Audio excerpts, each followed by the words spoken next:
వాళ్ళకి కేసులు కానీ కొన్ని అవి కానీ మాఫీ చేసిరు తప్పనిచ్చి వాళ్ళని గుర్తించి వాళ్ళకు ఏదన్నా గవర్నమెంట్ ఉద్యోగం కానీ వాళ్ళకి స్థలం కానీ ఇళ్ళ స్థలాలు కానీ ఇచ్చేది ఉండే. ఇప్పుడు రేవంత్ గవర్నమెంట్ ఇస్తా అంటుంది. ఎంతవరకు ఇవ్వచ్చు వాళ్ళకి? ఎంతవరకు అంటే ఇప్పుడు సార్ ఒప్పుకున్నది, కేసీఆర్ సార్ ఒప్పుకున్నది ఇచ్చేయచ్చు. ఉమ్. మరి రేవంత్ సార్ తీసుకోవాలంటుండు, ఇస్తానంటుండు కదా. అవును, 200 గదాలు ఇస్తా అంటుండు. ఇస్తే మంచిదే, ఉమ్. గుర్తిస్తారు. అరే నిజంగా పరిపాలన చేయలేదు, కాంగ్రెస్ పరిపాలన చేసింది అని పేరు ఉంటుంది, గుర్తిస్తారు. అది కరెక్టే చేయిస్తే.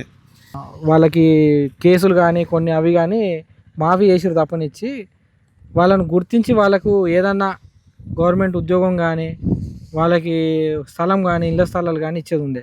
ఇప్పుడు రేవంత్ గవర్నమెంట్ ఇస్తా అంటుంది. ఎంతవరకు ఇవ్వచ్చు వాళ్ళకి? ఎంతవరకు అంటే ఇప్పుడు సార్ ఒప్పుకున్నది, కేసీఆర్ సార్ ఒప్పుకున్నది ఇచ్చేయచ్చు. మరి రేవంత్ సార్ తీసుకోవాలంటుండు, ఇస్తానంటుండు కదా. అవును, 200 గదాలు ఇస్తా అంటుండు. ఇస్తే మంచిదే, గుర్తిస్తారు. అరే నిజంగా పరిపాలన చేయలేదు, కాంగ్రెస్ పరిపాలన చేసింది అని పేరు ఉంటుంది, గుర్తిస్తారు. అది కరెక్టే చేయిస్తే.